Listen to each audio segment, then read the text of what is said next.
Good morning, good afternoon, good evening, wherever you're at out in social media land. Welcome to Taboo Talk with Ray and Steve. I'm Ray Amanat out in sunny Port Richey, Florida. And of course, my co host is in an undisclosed safe house somewhere in northern Texas. How you doing, Mr. Steve Reed? Oh, I'm doing terrific, Mr. Amanat. Glad to be here today. I'm excited for today's show as we have a special guest, and the topic is about addressing the rise in violence in our country. Our guest is Mr. Tom Patire, who is a friend and one of my mentors in learning more about different levels of personal safety using liability conscious techniques, going from legal use of force to justifiable lethal use of force. Tom has been featured on a variety of television and print media discussing personal safety, such as Rachel Ray, Nancy Grace, A&E, CBS, NBC, Fox, Good Morning America, just to name a few. I'm excited to bring Tom in. How you doing, Mr. Patire? Hello, gentlemen. Thank you for having me. Greetings. So, welcome to Taboo Talk, and I'm excited to hear about all the new programs you're rolling out to keep America safe. Tell us how you first got started in your line of work as a VIP licensed bodyguard or protection specialist. Well, everybody has a calling, and I learned early in life that I always was fascinated with the private protector. But like many that have a story, in school, I was picked on. I went to martial arts as an escape from what was out there because I grew up in a tough town. And I would learn to get very, very good and become a master of the arts. From there, I wanted to help the underdog, and the underdog needed types of services I provided. So I grew up in the protection world as a private protector. I love what I do. It has its days like anything else, but the world needs more private protectors that are licensed and stay within the law, not these TV shows where people beat up people. That's not what bodyguards do. They read it, they see it, they avoid it. All right. They only confront when they have to. So, Steve, come So, on back in here. yeah, so Ray, no, not Ray, Tom. So, I understand that you have been behind the scenes in a lot of the things that you're doing, but there had to have come a time that you decided that you were going to go public with the things that you're doing, whether it's being a commentator or somebody on some of the different programs as Ray described. What was that pivotal time for you? What made you decide to come out, so to speak? Well, it started when I started working for Fox TV, and I did some protection for Mr. Murdoch. And I got to personally know him as I traveled with him and his main assistant, a gentleman named Tony Frangetti, and the head of security, Tom Carrillo, who, by the way, Ray, was Bruce Lee's one of his closest friends. And we started talking about families. At the time I was married, I was going to have a little boy. And, they said, maybe what you have, if you could talk about a concerned father with an expertise in protection, it may do well on TV. So they put me on my first TV show, which was Larry Hoff, who did Good Morning America and some Fox shows. And you know what? People took to me. So I did more and more segments, almost like weekly, and exclusively to Fox. They named me America's leading personal safety expert. And then I took it to the next step, and I was recruited by Random House to write a book, The Personal Protection Handbook, which did very well in mainstream. It sold the most units that any guy in the martial art history ever sold. And it wasn't a martial art book. It was proactive safety. So then I decided to become a spokesperson for the underdog as a concerned parent. Is awesome, and I love hearing your story. I mean, I've heard it before, but it's always good to hear the beginnings of what somebody does.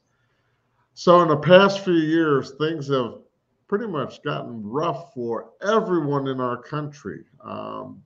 Dealing with COVID, dealing with all this crazy stuff. As a society, it's very unsettling between COVID, politics, defending the police, Black Lives Matter, and the border. We can keep naming things that are going on. People have become more violent or confrontational. Can you tell us why? Well, first of all, let's look at COVID. Now, I do agree that COVID was a problem in the world. I also know from working in many hospitals doing workplace violence awareness programs that a lot of the statistics are not true. That being said, you took a person that's used to freedom of breathing and movement, contained them in their household by saying, you can't go outside, you got to work from home. When you do, you have to wear a mask. And you changed our normalcy. You changed everything that we do every day and you caged us. Well, what does that do? It creates a friction within the mind and body, makes people very antsy. I mean, we all know from wearing the mask, and though you had to in certain places, that it's irritating, it's claustrophobic, for people to hear when you talk. All these things changed our lifestyle, which has pleaded more into aggression. And everybody is hypersensitive. And because of that, and the way the media portrayed COVID, it made people suspect of going to a doctor, of going to a hospital, of always being tested. And it created more and more internal pressure, which I call personal combustion. And it made us sensitive to everything being said. Now that's that phase. We had groups coming out here protesting the police. We had a country turn against the police, in certain factions of politics and things like that, only to have the country reverse and now support the police. Look, in any profession, there's good people and bad people. But in law enforcement, the majority are good. And I come from a family of law enforcement, and I also train law enforcement. Every profession has a few bad apples, but they don't dictate the majority of what good that police do. Tom, you mentioned something there just a moment ago when you're talking about as people were wearing masks, they couldn't hear each other. I've got some hearing loss, and I can't tell you how frustrating it was and how agitated. I'm a pretty calm guy for the most part, but it was very agitating to me to be in a bank where pre-COVID, you walk in wearing a mask and you've got 5 guns pointing at your head immediately. And now you're walking into a bank forced to stand behind this plexiglass, and you're forced to listen or try and hear what the teller or the bank representative is trying to say. It was very frustrating. Did you see any escalation as a result of those types of rules and restrictions? Yeah, so first of all, let's talk about the mask. It covers most of your face, the part of the face that you see, whether it be smiling or whether it grimaces and all. So now people are talking to each other and they can't read facial expressions. So they can't hear what you're saying. They don't know if you're kidding. They don't know if you're serious. They don't know if you're emotional. So now they're trying to read what's being said. In most cases are taking the negative. So the mask, though it aided in keeping the so-called virus away, it was a detriment in personal, communication. And that's one of the things, especially as a trainer, I would speak to audiences and you couldn't use any type of levity or jokes to keep the audience interested because they never knew when you were kidding or when you weren't, So the other part is, why did statistics on crime rise? Because people would walk into a business, a store, a bank, and they don't know if they're there for business or to rob the place. So everybody has been on edge, and it has played a role. But what's the negative to the positive? If you don't wear the mask, would the virus be worse? Well, I've been to many countries during the COVID where they don't wear masks at all. And then I've been to countries where you can't get off the plane unless you have a mask. And some go to the whole, suit and the face shield and all. So I think where now people are doubting the level of the virus is people are coming back to CDC and said, okay, you no longer have to take the vaccination. And if you were let go of your job, you could come back. Those lawsuits will be in the zillions. Yep. So you're telling me I have to be vaccinated. And now you're telling me I don't have to. And what's the true statistics of, the vaccination? I had a brother that was rushed in a hospital with blood clots, healthy as can be, and they found out it was linked to the vaccination. So I really don't understand, if we are a freedom nation, we have the right to speak, why don't we have the right to control our health?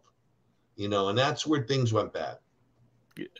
Tom, I was in a doctor's office, actually a lab this morning, had to get some blood work done, and I was the only person in there. They had a sign that says masks are required. I was the only person in there without wearing a mask.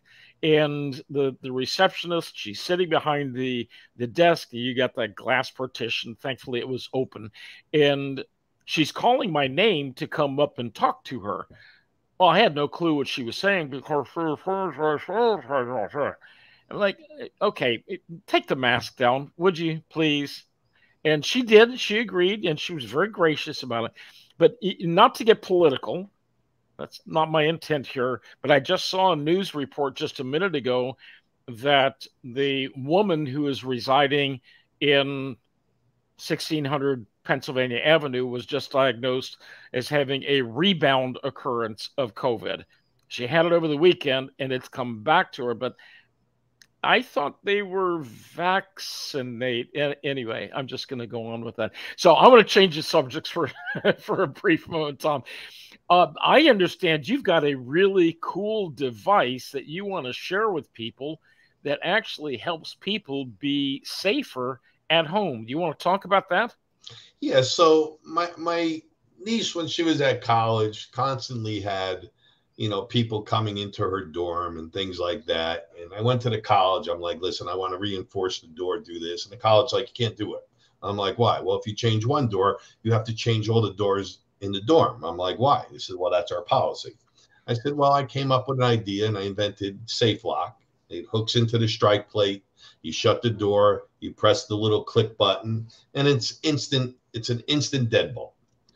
So on our tour of making America safe again, which we started prior COVID, then we were taken off the road because of COVID. We are not now back out there. Anybody that comes to our talks or our training gets a free lock. I would like to offer it to anybody watching that is part of your network. And it's very simple. You just go to the website, you write in the code is be safe. All right. And all you pay for is shipping and handling, which I think is like $4 or $5. I don't know what it is. Depends where you live. You get a free lock.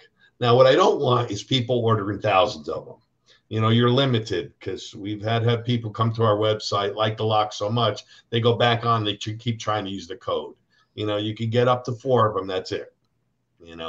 But it's a give back to society. Break-ins have increased. People are more paranoid at work. This is a little extra safety that you can take anywhere. You can travel on planes with it. You could fit it in your purse. You could keep it in your glove compartment. Again, as a courtesy of your show and my expertise, just go to getsafelock.com and just order your free lock. So, Tom, are you saying that they don't need any tools? They just put it in there and flip a switch and it's a deadbolt? Yep. When I designed it, I made it effortless. All right. So there's a little hook on it, fits into the strike plate of the door. You shut the door, it folds over, you press the button, it goes on and off in seconds. That is cool. Every young girl that's in a college dorm needs to have this. Yes, I found out that the biggest audience, of course, is female, but I also found out a lot of mothers of toddlers are using this to keep the kids from opening the door, because they learn very quickly at age to watch and figure out how to do it. All right. Again, it's effortless. It's free. It's 100% made in this country. I'm all about the USA, so if you like, order it. we'll send it to you, you know, within the week. Very cool. We just had a comment from one of our viewers, and she says that she has it, she uses it, and it works great. So you got a little testimonial there, Tom. Oh, thank you. So, well, let's take a brief moment. We got to pay some bills. So, Ray, why don't you share with us, with our audience, some information about Heroes in Action and the amazing work that you folks are doing? Thank you, Steve. I'd love to. Heroes in Action is a nonprofit organization dedicated to educating people on anti-bullying and violence prevention. We are trying to raise funding and getting grants to be able to pay for all of our products, all the books that I've written. We've got Mushy the Martian superhero capes and t-shirts, and what we want to do is travel across the country and offer our training and services and products for free, so that people that can't afford going to a martial arts school and paying $150 to $175 a month, we don't want to charge for our services, so that kids that kind of went through what I went through growing up have somewhere to go and get the answers that they're looking for, to know how to stand up to a bully, know how to protect themselves against a child predator that wants to take them away. So we offer programs for kids, programs for families, programs for businesses, going from anything from dealing with the bully to actually what if there is somebody that's armed or unarmed that has bad intentions. So if you go to heroesinaction.us and click the Donate Now button, where you can donate whatever you want. We're looking for at least 4,000 people is our number to donate $5 a month. And that will enable us to go anywhere in the country and provide our programs for free to the general public. If you're a business and you'd like to sponsor our event, you can reach us at that phone number or through our email and talk to me, and I'd be happy to share how we can use your sponsorship to bring us out to your area and offer the programs to promote safety and security for the kids and family members in your area.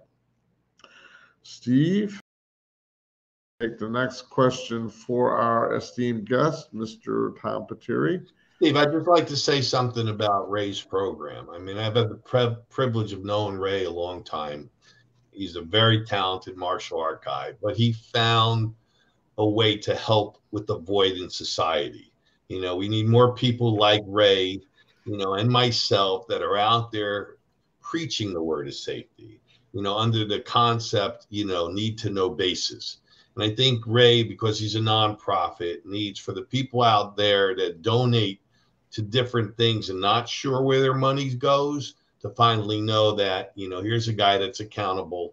He'll show you that if you donate to his, you know, organization, he'll show you per penny what he does with the money, you know. So society needs more Rays. They need more Toms. The world needs to understand that you can't avoid before you confront, but you have to have the knowledge to do that. His hero is in action, is proven knowledge, and he's a very dynamic speaker, and he's funny, and he brings a new twist to safety, and that's really good. And love to see people that I associate try to spread the word out there. So Ray, to you, congratulations. Thank you. That means a lot to me. Tom, I'm going to challenge you on that statement you just made, that he's funny. Ray's come through my courses. He's got that dry handle, but he's fun. Yeah, but I was just in Florida with Ray over the weekend, and he was doing some training with me, and some of the things that he was doing to me, that wasn't funny. I'm telling you, that was not funny at all. I thought I could take him, but not so much. Funny to me. Yeah, and I have video to prove it was not funny. So, oh mercy. You know, I gotta say, just another testimonial for Ray. Ray, you really know your stuff, and your approach in teaching people was very easy, very succinct. It was something that I could follow. You were repetitive with me as I needed. And I walked away from the time that we spent together feeling a lot more comfortable myself, and feeling like, now, would I be able to take on a martial arts expert? Absolutely not. But if there was a bully that was trying to pick on me, I feel like I could at least do enough to get away from the person that's doing it. So, and that's what I was looking for. So, Ray, thank you very much. So, for those of you out there in Taboo Talk land, if you need somebody to teach you some basics, some fundamentals about personal defense, Ray's your man. I know he can help you in so many different ways. So, Ray, thank you from the bottom of my heart. You're welcome. And Tom's your man also. I understand. Both of us have the similar visions. We just go about it a little bit differently. So, things are opening up now. States are being they're looking at the COVID laws or the COVID restrictions, and they're starting to be more lax with it. What changes do you see happening in the future? And not every state is alike. You're looking at the cruise industry for people going on cruise ships, where at this time, a lot of them are still demanding that you have the COVID shot and show proof that you have the COVID shot. But as things start opening up, how do you see things changing? Well, first of all, we have to all get on the same page. I'm not a political identity, but our groups, the right wing and the left wing, they're not even close. With them not being close, it first affects what? It affects the economy. That's our businesses. So cruise ships, because they're like a sardine can, everything's in it, and contained.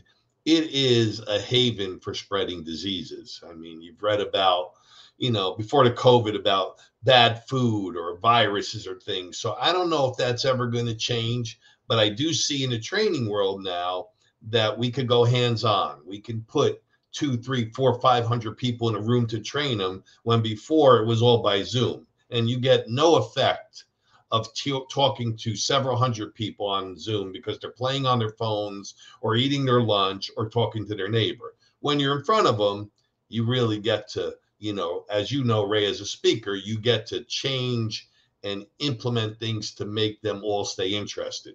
So I do believe we need a change of guard in our world. And that change of guard has to be business oriented, because we as the little business people are getting stepped on. I also believe that there's going to be a good economy crash, and we have to survive that in the next 6 or 7 months. But having said that, it'll wake the world up and business will come back stronger than ever. But who survives it? That's the key. We have to get through the rough part of this, and it hasn't hit yet.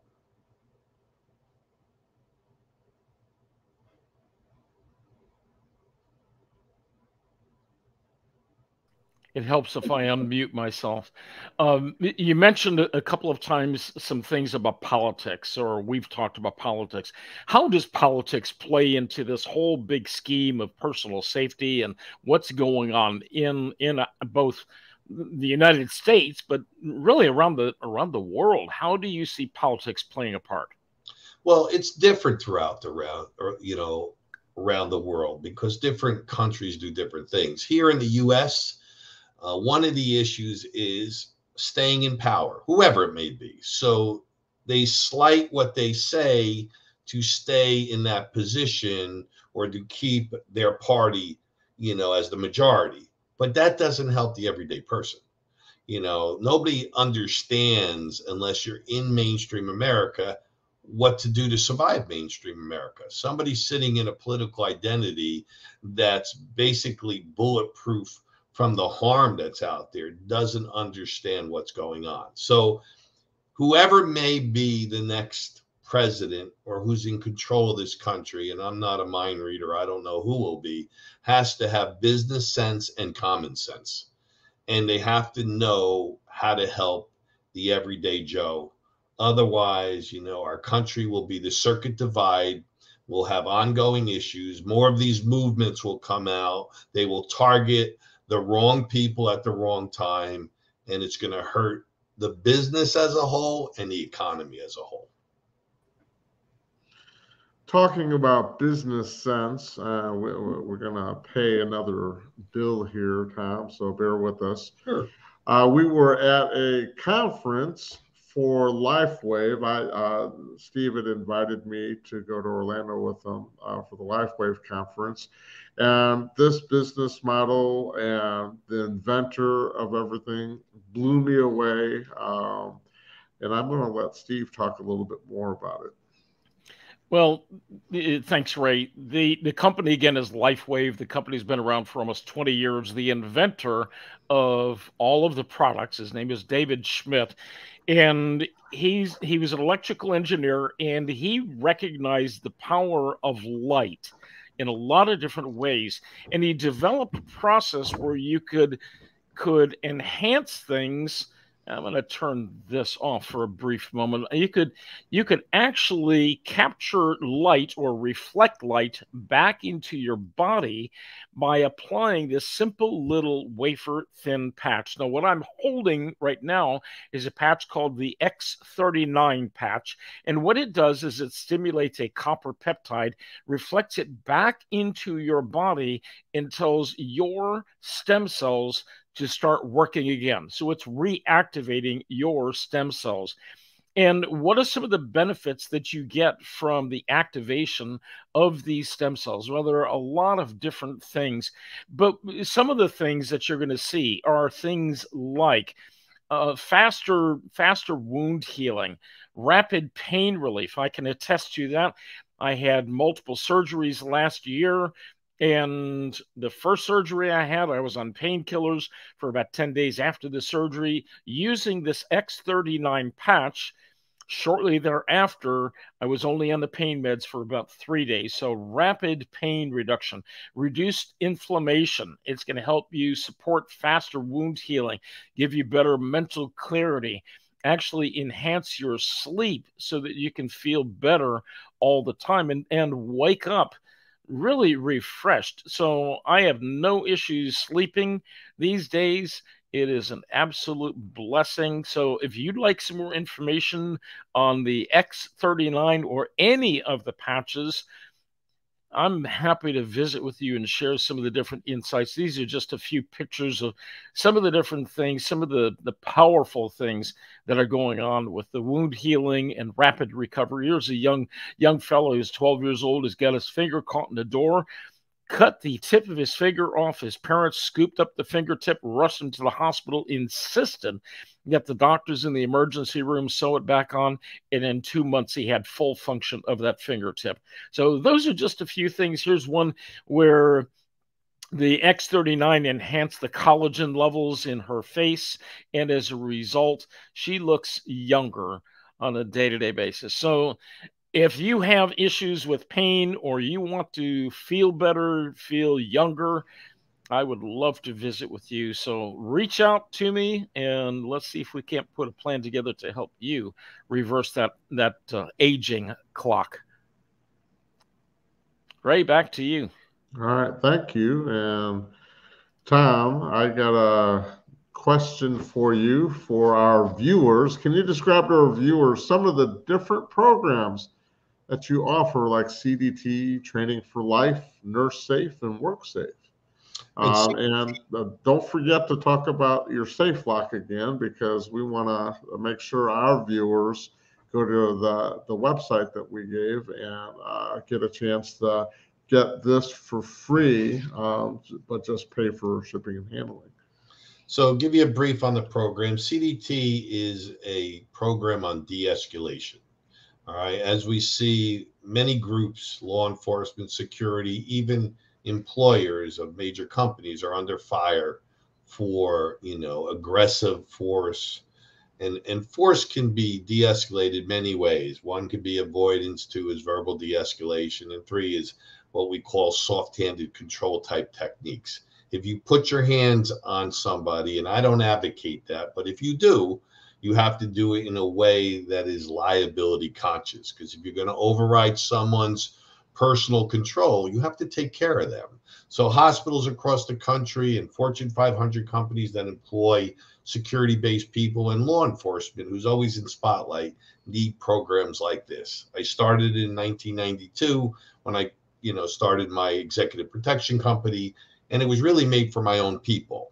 Unknown to me, it become the worldwide system, in a few years, in like 3 years, and now it's the #1 system on use of force as it pertains to liability conscious techniques. That stemmed to, okay, martial arts schools are out there trying to prosper. 25% of them have gone bankrupt, according to statistics in the last 2 years. They didn't survive the COVID storm. But most people in adults will not adhere to martial arts because of pre-existing conditions. They don't have time, or as you said before, don't have that amount of money to pay monthly. So my Training for Life is made for women. It's a self-escape program that teaches people how to read it, see it, avoid it, and if hands are committed, how to get away from it.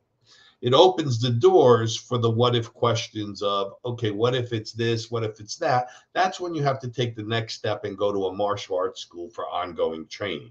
So it is not a self-defense based course. It is a self-escape program and training the brain and the brawn at the same time. It's moved on to me being hired through hospitals across the country and in the only certified program in the country called Nurse Safe. That's a de-escalation program for nurses. It teaches what to do with aggressive patients or aggressive visitors, how to talk to them. Communication and de-escalation 101 is part of it, and go all the way to proper positioning, the do's and don'ts, to if they get aggressive, how to buy yourself time to escape as security is on their way to help. It has become a national system that is now going to countries like Canada, Italy, Spain, all because it's based around what happens in the hospital world. Now, that opened the doors for these companies that I speak at, the Facebook, the Googles, the Microsoft, the Verizons, to say, what do you have for our everyday employee? And that's when I came up with WorkSafe. It's an interactive, proactive program that people sit there and we go through the do's and don'ts of what happens in workplace violence in all companies. So it's proactive on what we do. It's empowering on knowing how to avoid it. And it also teaches you not only to de-escalate the person that's confronting you, but to de-escalate yourself. All right. It is not a high-level physical program. It's more of a mental type program that shows workplace scenarios and reenacts them in a real world environment.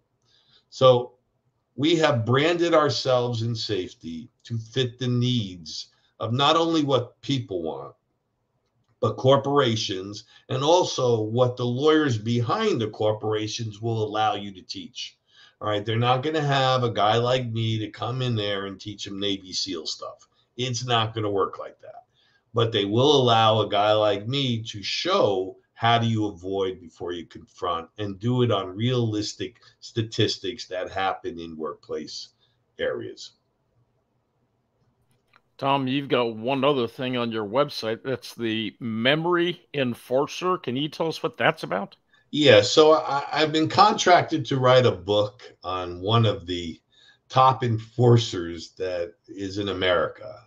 I can't release more about that, but he had a history of being a top cop and a military guy and flipped his script and became an enforcer. But the guy's brilliant, and when you talk to him, his memory never forgets. So I came up with the idea of the Memory Enforcer. It's a little doll patented after him, and it's works by, you walk by, it's a motion detector, and you can put any message you want on it, and it'll repeat that message.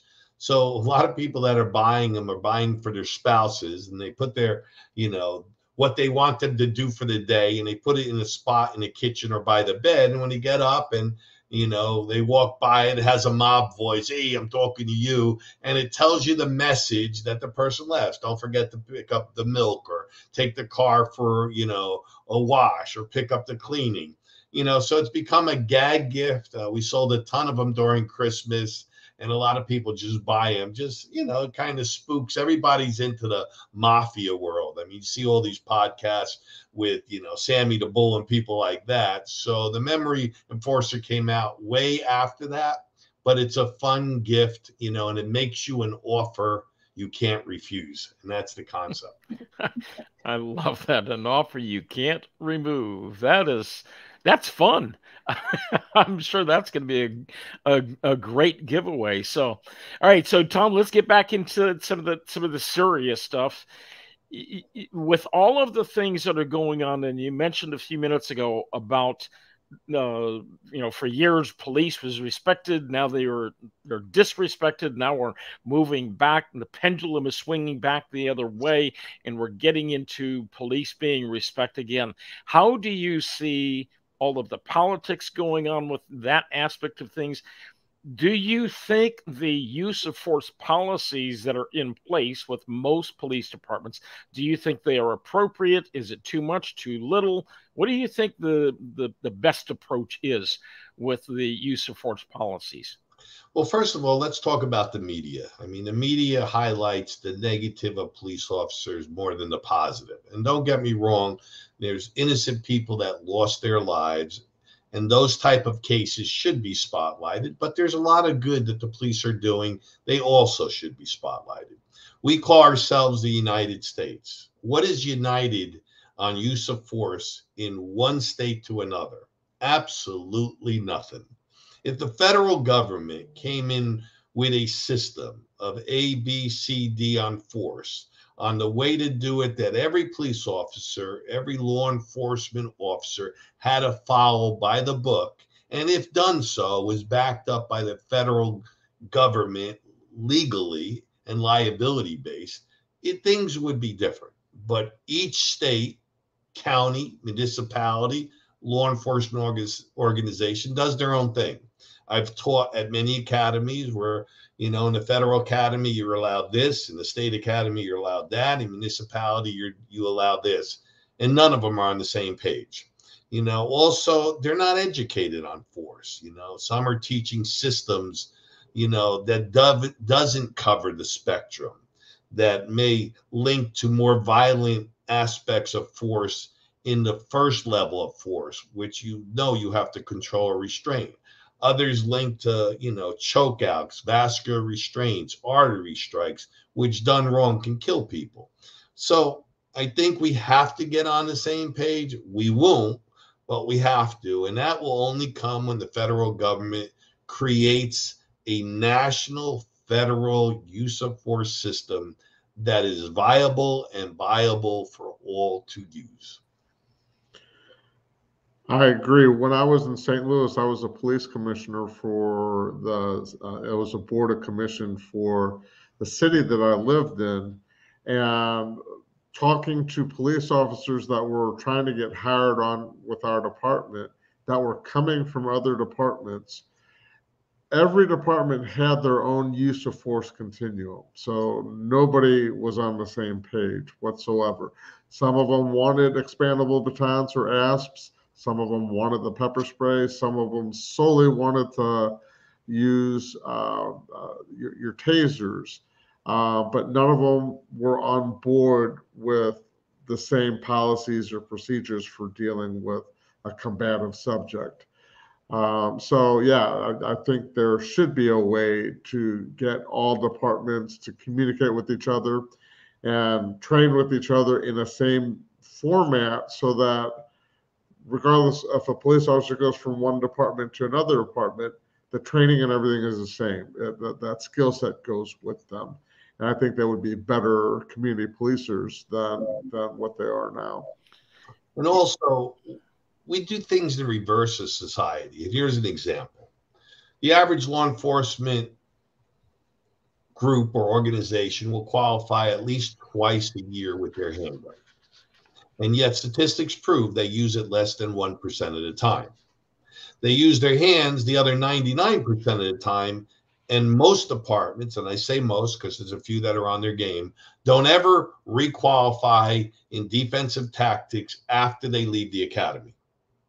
Another thing is the average police officer will put on about 25 pounds of bad weight in his career. Okay, so if you're doing something at a age where your body's not in shape and you're running out of air or energy, you're more apt to go to a weaponry product than your hands. All right. So until fitness plays a role and people really look at statistics and make everybody qualify the same amount of times with their hands as they do with a weapon, and both are needed. I'm not telling you weapons are not needed, but once that happens, you will see a change in society. So, Tom, are you seeing a difference in the conversations that you're having, difference between urban, suburban, and country type law enforcement, use of force, those different aspects? Is that pretty much the same all the way around, or are they different? What I'm seeing is that departments are being targeted in massive lawsuits. And I get called on by different areas of the country to come in and they say, what could you give us? And my first question always is, how many lawsuits have you lost in the last 5 years? And some of them said very little. My next question is, how many do you settle out of court? And they say, we can't answer that question, which means that personal injury attorneys that know about failure to train or improper training are now targeting the big, pockets or the deep pockets, which is municipalities, government organizations, private sector, corporations. So people that have budgets or raise the budgets are doing the next level in training. People that aren't, or organizations that aren't, are getting more insurance coverage and buying people off. We had, and you know who he is, also another friend of ours in the industry, Jeff McKissack with Defense by Design. And one of the things that he talks about is the difference between stereotyping and profiling. And that's where the media gets it wrong, because they always say law enforcement is racial profiling. And as soon as they use the word racial, that turns it into stereotyping. Can you expand on that? Well, look, race is a big thing in our society. And believe me, there is racial stuff out there. Is it to the degree that people say? No, because the media rather spread bad press because it has more eyeballs watching it than good press.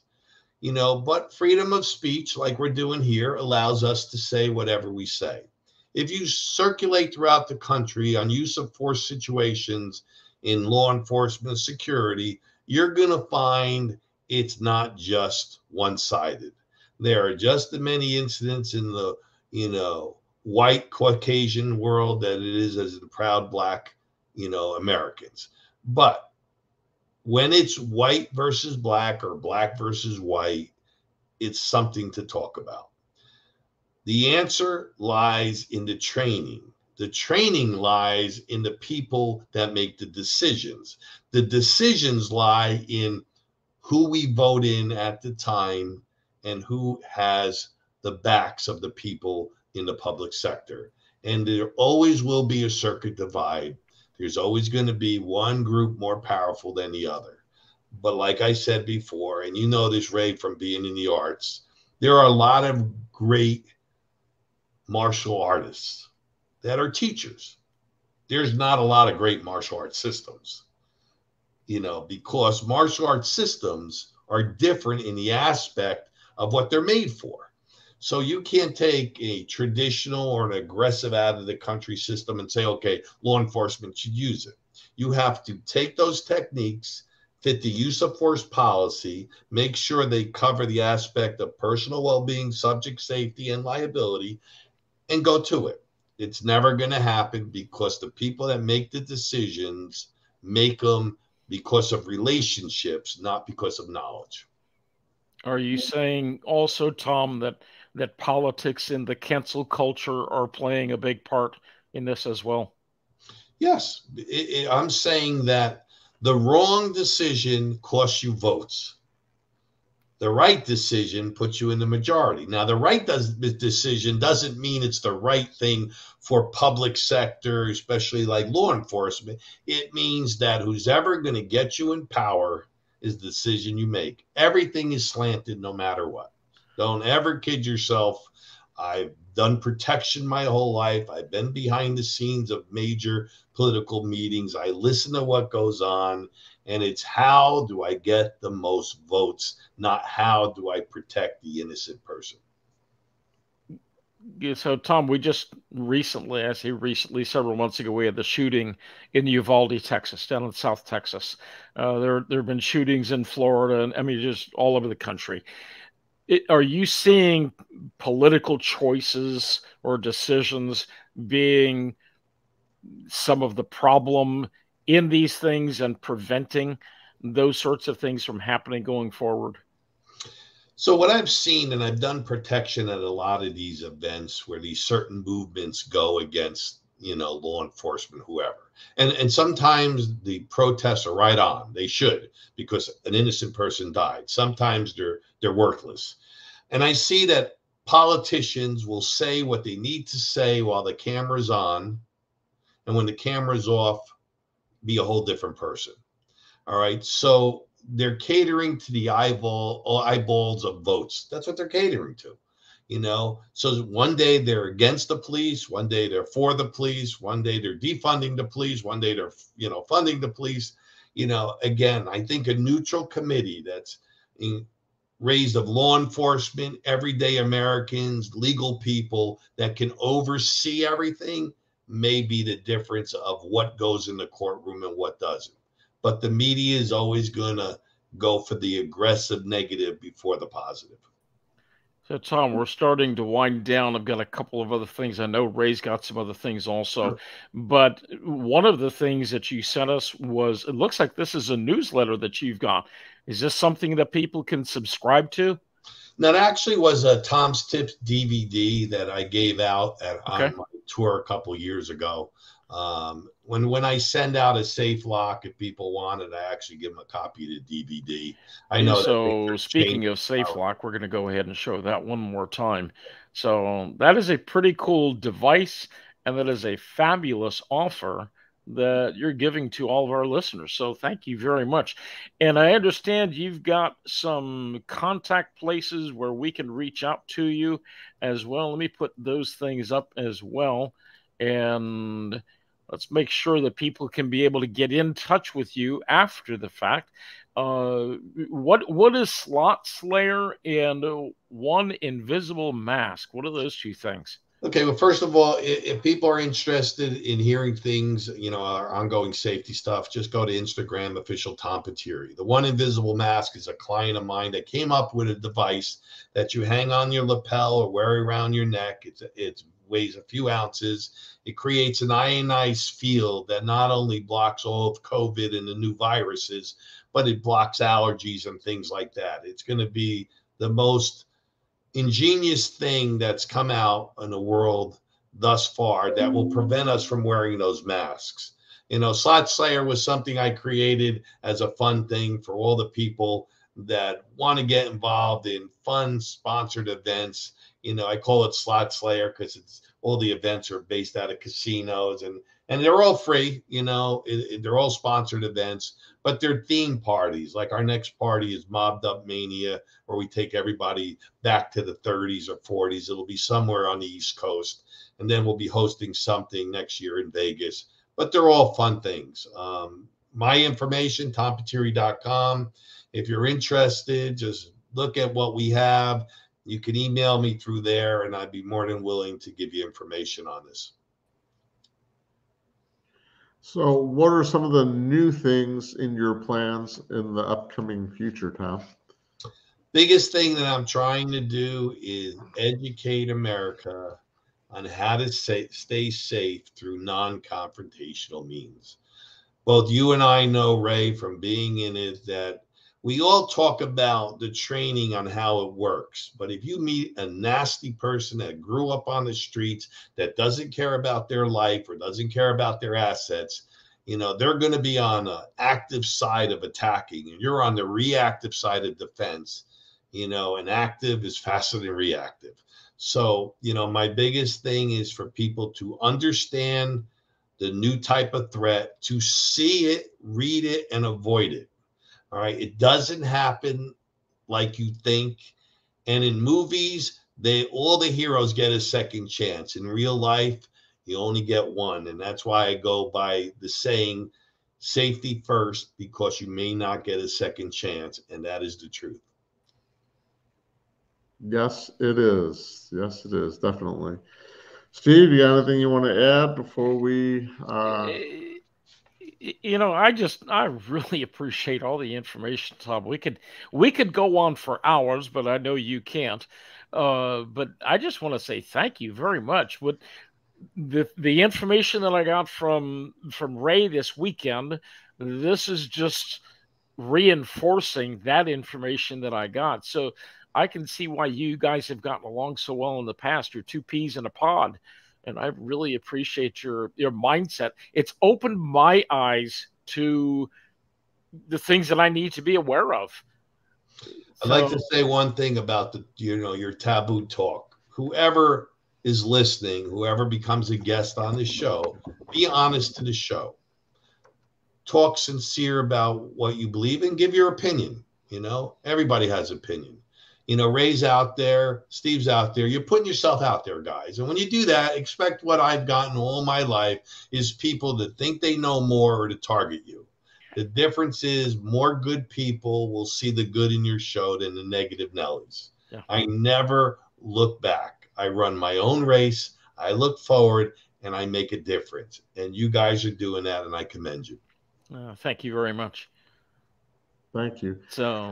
So to all our taboo talkers out there, please, this is going to be, it's on Facebook Live right now. You can leave questions and we would be happy to answer them after the show's over. You can put comments down. Please like, share so that other people hear Tom's message as well. You can go to our YouTube page and subscribe, as well as like, share, comment. The more comments we get, the more conversations we get, so that we can have a safer America.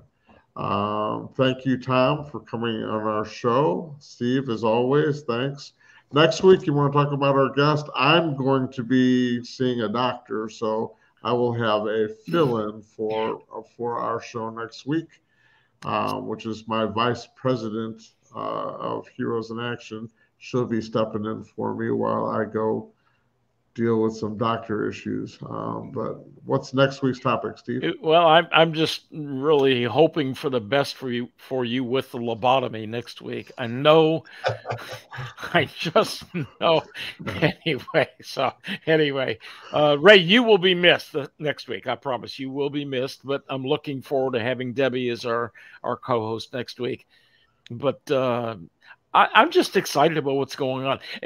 We've got just a couple of minutes left. Tom, I want to pick your brain for one brief moment. One last thing. You've been on national TV, all different types of platforms. Is there one interview or one opportunity that just jumps out at you as being one of your favorite ones that you dealt with? Besides Taboo Talk. Besides Taboo. Well, of course. I mean, that's a given. I've been lucky to be on a lot of great shows. Way back when Montel had his series, I was the safety guy. What I liked about Montel before he retired off is, he shot right from the heart. I mean, he had a great background as a Navy guy. He didn't pull no punches. Rachel Ray is a doll to deal with.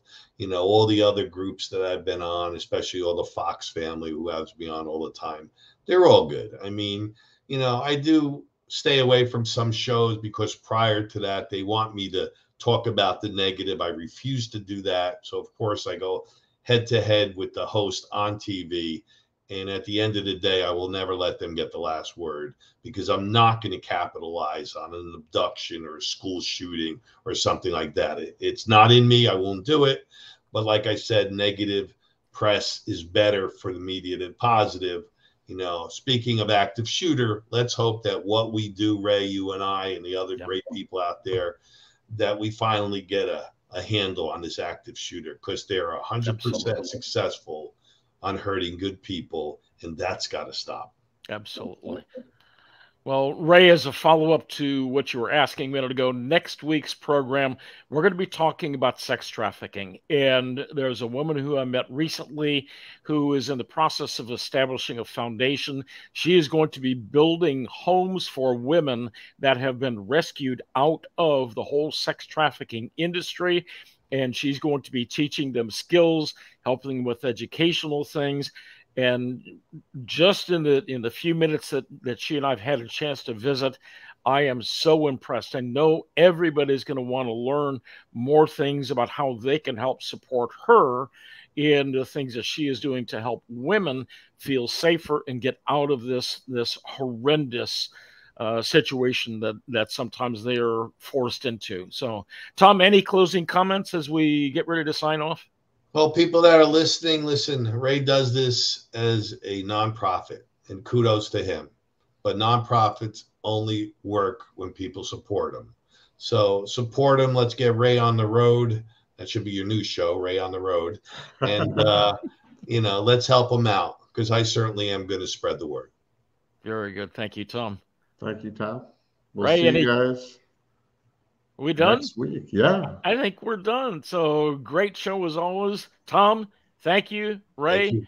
It has been a pleasure. We will see you guys soon. Take care.